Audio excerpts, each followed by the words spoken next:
Dorothy Guining with Scrapbooking Quebec. Today I'm here for the Scrapbook Nerd Online Shop, and I'm going to be creating a double page spread featuring Pinkfresh Studios' Life Right Now collection. In this video, I'm going to be sharing a double page concept, which is a bit different than a double page design. It's basically an approach that's flexible and it adapts to the material you have on hand and to your photos, how many photos you have, or how big your photos are. It's an easy way to create a two-pager once you get your head around this approach, and that's what I'm hoping to explain in this video. Here's what I'm going to be using, mostly material from the Life Right Now collection, except for the cardstock and the graph paper. That's from American Crafts and Simple Stories. I also have calendar stamps. Those are from P13. I got all of these products at the Scrapbook Nerd Online Shop, so I will link up the shop as well as the products I use in the description box below. So here's what's on my desk. I have two pieces of 12 by 12 charcoal cardstock, and that's going to be my foundation page. I have two more of these, and I'm going to be cutting into that a little bit later on. That's just the cover sheet to the Life Right Now collection. I have 5 photos here, 3 vertical, 2 horizontal, all matted in white cardstock. So here's the paper I'm going to use. That graph paper is just the flip side of that wood grain from Simple Stories. I only have a small piece of blue paper from this collection left, so I threw in that denim paper from Simple Stories, but I don't end up having to use it, so I just use that dotted paper after all. In this tray, I have a bunch of embellishments from the collection, except this. Those are washi tape sheets from 49 and Market that I don't end up using. I also have a basket with my tools. So I already spoke about those stamps, those calendar stamps, but I also have alpha dies from Memory Box, and I have a tag die set from Elizabeth Craft Design. So I'll talk more about these later in the process as well. So the first thing I'm going to do is cut up a bunch of pattern paper for my foundation page, and I will put measurements on the screen a little bit later on, but the measurements really aren't that important, because what's important here is that you have two 12 by 12 papers to create your 24 by 12 canvas that are identical. So I'm creating two identical 12 by 12 pages by adhering strips of paper across the two pages. You'll see that in a few moments.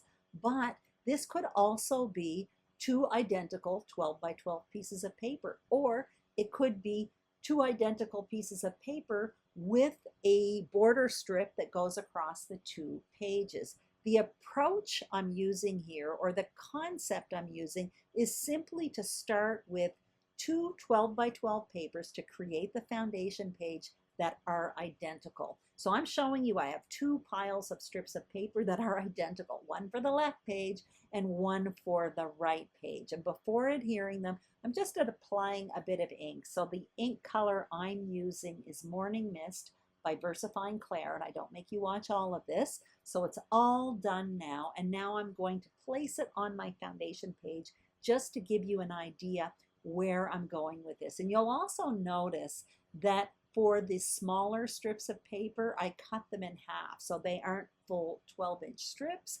That's because in the middle of this 24 by 12 canvas, there is going to be a large photo mat, so it's going to be covered up. So I didn't feel the need to cut 12 by 12 strips. There's another thing I'd like to mention. I'm putting measurements on the screen, but it's for visible page parts only. And you're going to see when I adhere this, some of it is overlapped. So those are actually bigger pieces than the measurements listed on the screen. Just keep that in mind.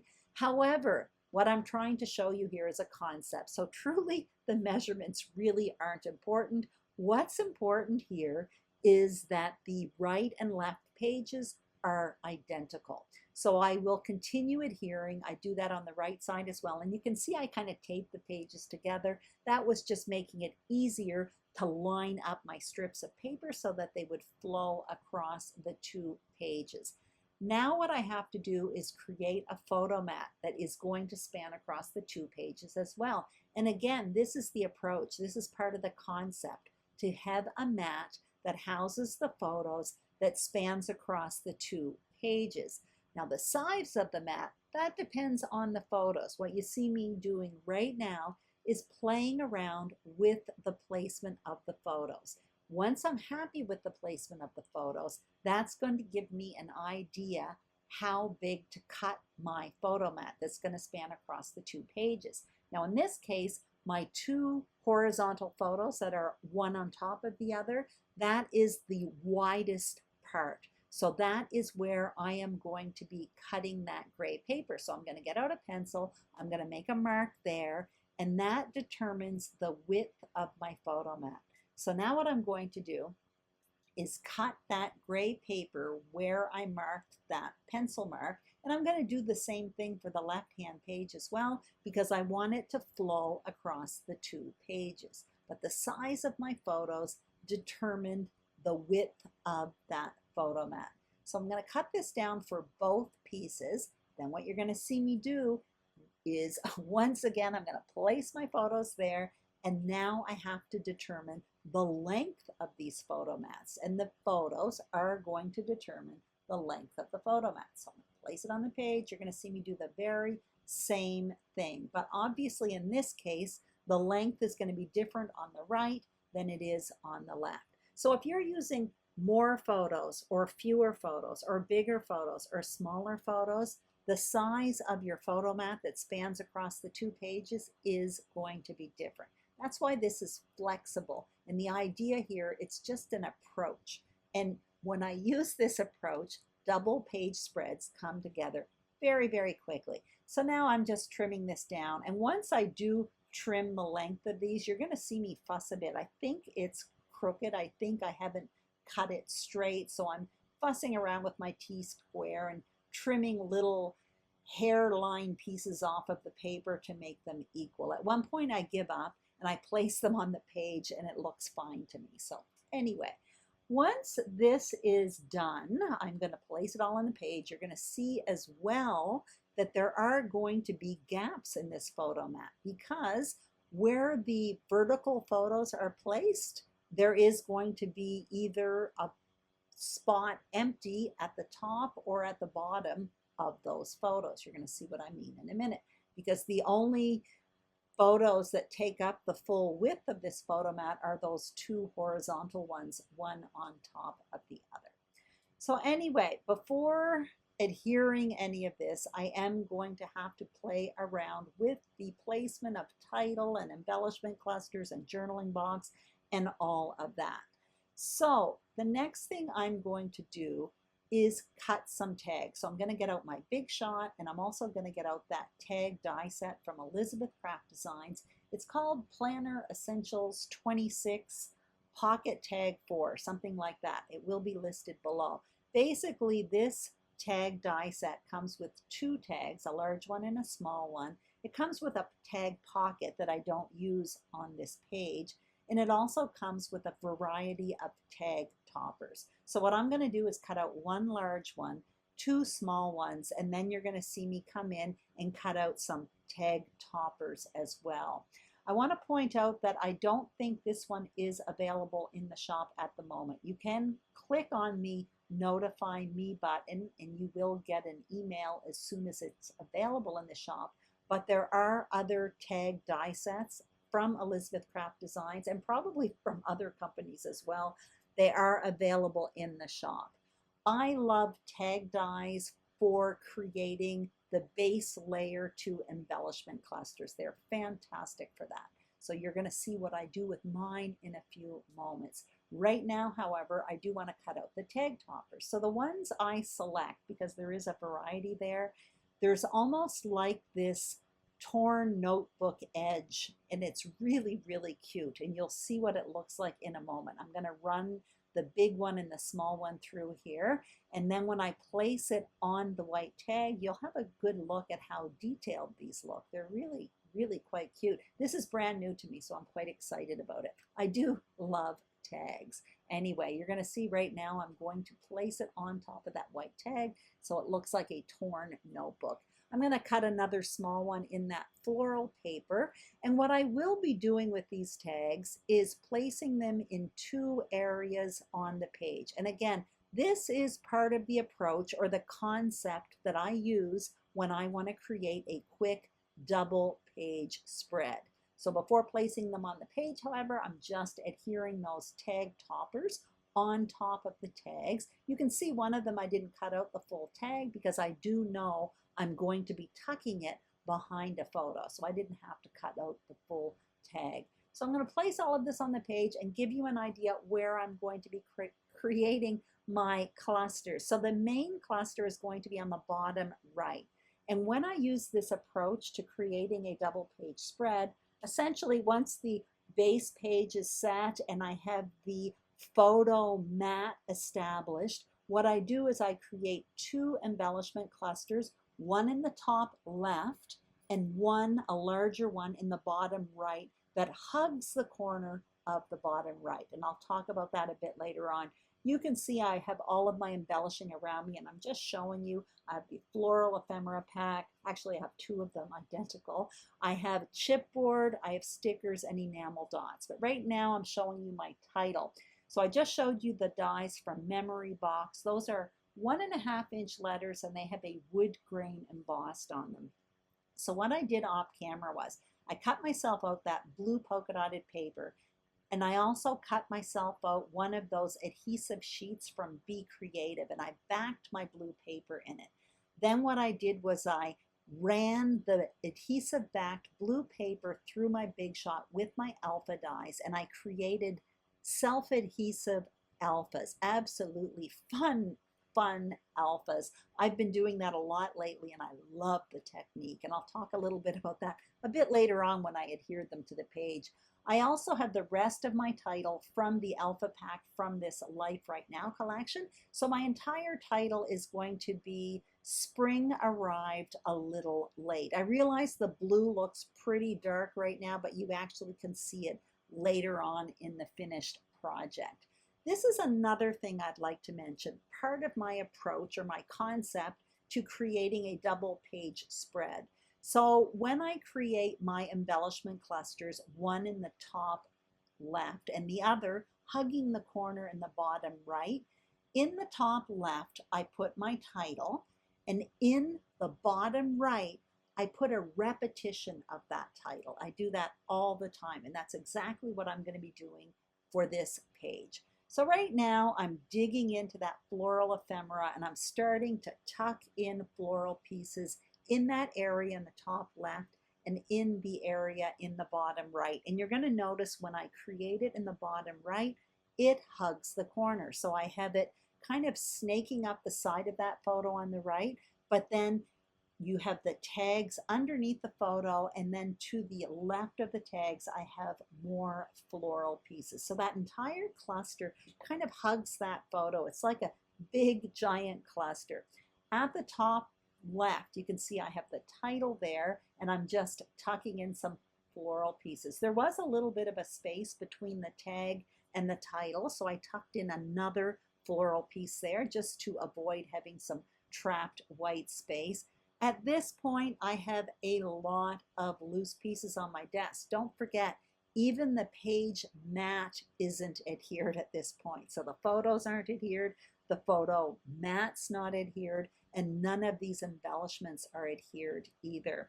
I do play around with the title a little bit, and I do play around a bit more with that later on as well. But essentially, it's going to go more or less in the area where you see me placing it now.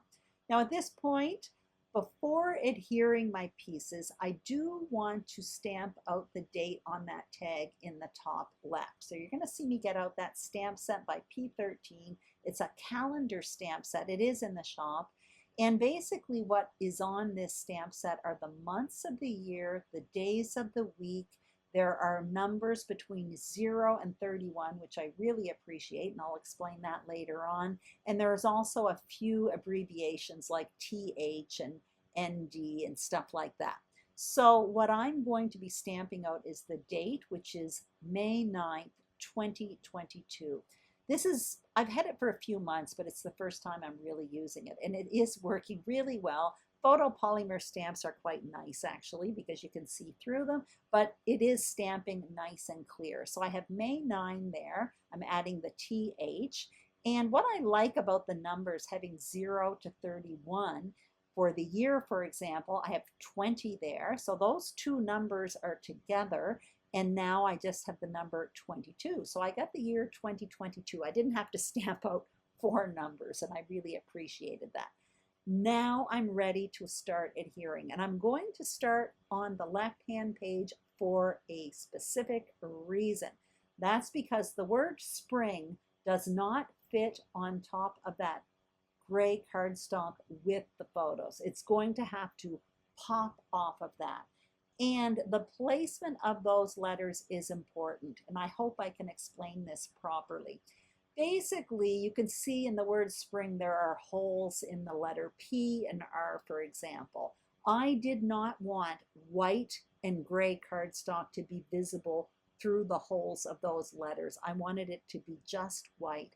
So the placement of the letters was important, and the placement of that gray mat was important because I wanted to make sure it came right in the middle of those letters. So once I determined where that was, I adhered that gray mat to the page. Then I adhered the photos, I adhered the tag, and now what you see me doing is adhering those alphas that I appreciate so much because they are backed in those Be Creative tape sheets. Again, I've been doing that a lot lately, running it through my Big Shot, and it works fantastic for creating adhesive letters. Also off camera, I continued my title, including the word arrived. And now what you see me doing is just tucking in those florals and adhering them kind of all around that tag there, being careful not to cover up the date that I stamped out. And again, I'm just trying to decide, do I want the florals to be wider at the top and taper in, or vice versa? Those are the kind of things that are going through my head. But basically, I just find something that I like and go with it. Now I'm adhering the right-hand side. So I use the mat on the left to position the mat on the right. Now I'm adhering the photos down. I don't make you watch all of this, I don't think. I'm going to continue adhering the photos off screen. And now I'm going to continue with my embellishment cluster. So once again, I'm starting with those tags there. So those are the biggest pieces. I tuck them underneath the photo.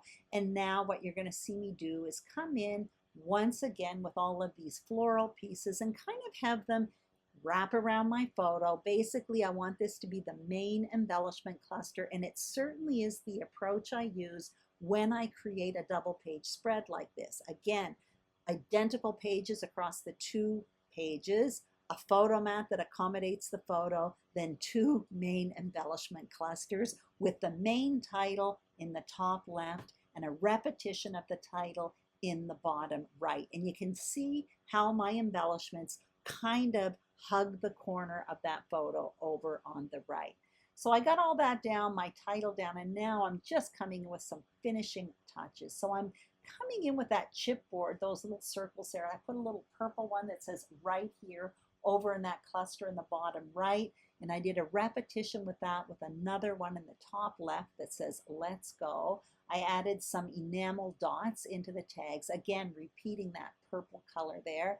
I'm coming in with some stickers, and I put one down there up by the title. I end up lifting that up, and I kind of hum and haw over a few of them. I end up not going with the stickers. I'm really quite happy with how this looks right now. So just before continuing, I want to review how to create a double page spread using a concept which is more of an adaptable approach to creating double page spreads. First, you start with 2 identical 12 by 12 foundation pages. Then you create a photo mat, and the size will be determined by the photos, and this should span across the 2 pages. Then you create 2 embellishment clusters, one in the top left, the other in the bottom right, and the one in the bottom right hugs the corner, and this essentially makes it bigger than the one in the top left. Also in the top left, you put a title, and you put a repetition of that in the bottom right. That's it. Anyway, off camera, all I ended up doing was my journaling. I think I snuck in one more piece of that chipboard, and I popped up the tips of some of the flowers with some foam adhesive just to add a little bit of dimension. Anyway, I hope you enjoyed this video. If you did, I'd greatly appreciate a thumbs up. If you haven't subscribed to the Scrapbook Nerd YouTube channel, we would be thrilled if you did. And the same thing for my channel, Scrapbooking Quebec. Make sure you head on over to the Scrapbook Nerd Shop and check out these supplies and tons more. The link to that is all below. Have a great day, and I will see you soon on YouTube. Bye-bye.